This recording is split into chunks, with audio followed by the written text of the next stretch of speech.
Le fruit de la vérité. Les paroles d'Élohim dans le cœur. Voix de vie. Apocalypse 4h3. Hébreux 10h20. 10. Le fruit de la vérité. Le cœur du pays. Retirez la vérité de votre cœur, et faites-en une bonne terre, semez les graines de la vérité, y portez vos fruits en cultivant la vérité. Recouvrement de terre. Trouvez la vérité que la Bible dit de jeter ou de ne pas faire, enlevez-la de votre cœur, et faites-en un sol fertile. Plantez les graines de la vérité. Trouvez la vérité que la Bible dit de garder, et plantez la graine de vérité dans le champ du cœur fait de terre fertile, cultivez-la et portez le fruit de la vérité. Le fruit de la vérité. Le fruit de la vérité. Projet. Projet, jetez-le. 2. Projet, ne le fais pas ça.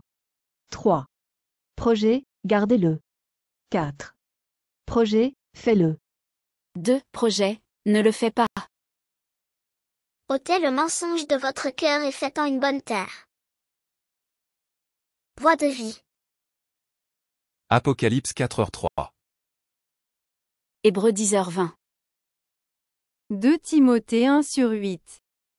N'aie donc point honte du témoignage à rendre à notre Seigneur, ni de moi son prisonnier.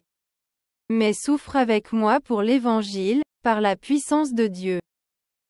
N'aie donc pas honte du témoignage de notre Seigneur, ni de moi son prisonnier, mais prends part aux souffrances de l'Évangile, selon la puissance de Dieu. Tite 1/7. Car il faut que l'évêque soit irréprochable, comme économe de Dieu, qu'il ne soit ni arrogant, ni colère, ni adonné au vin, ni violent, ni porté à un gain déshonnête. Car il faut que le surveillant soit irréprochable comme administrateur de Dieu, non adonné à son sens, non colère, non adonné au vin, non batteur, non avide d'un gain honteux. Tite 2/3. Dit que les femmes âgées doivent aussi avoir l'extérieur qui convient à la sainteté, n'être ni médisantes, ni adonnées au vin, qu'elles doivent donner de bonnes instructions. De même, que les femmes âgées soient, dans toute leur manière d'être, comme il convient à de saintes femmes, ni médisantes, ni asservies à beaucoup de vin, enseignant de bonnes choses. Tite 2/9. Exhorte les serviteurs à être soumis à leur maître, à leur plaire en toutes choses, à n'être point contredisants. Exhorte les esclaves à être soumis à leur propre maître, à leur complaire en toutes choses, n'étant pas contredisants. Tite 2h10. Ne rien dérober, mais à montrer toujours une parfaite fidélité, afin de faire honorer en tout la doctrine de Dieu notre Sauveur. Ne détournant rien, mais montrant toute bonne fidélité, afin qu'ils ornent en toutes choses l'enseignement qui est de notre Dieu Sauveur. Tite 3/2.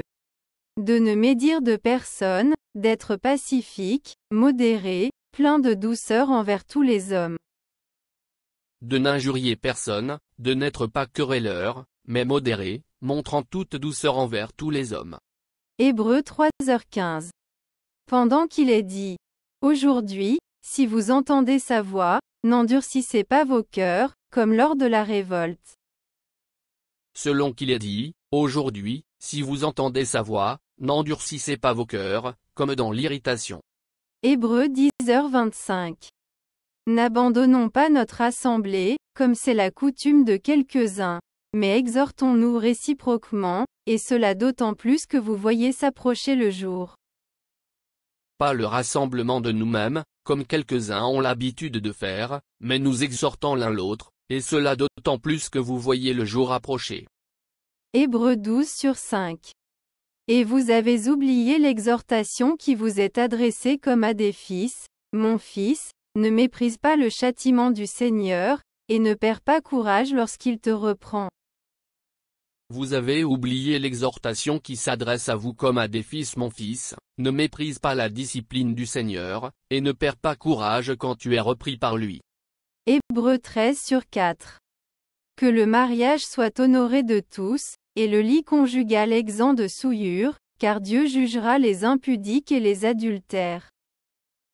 Que le mariage soit tenu en honneur à tous égards, et le lit sans souillure. Mais Dieu jugera les fornicateurs et les adultères.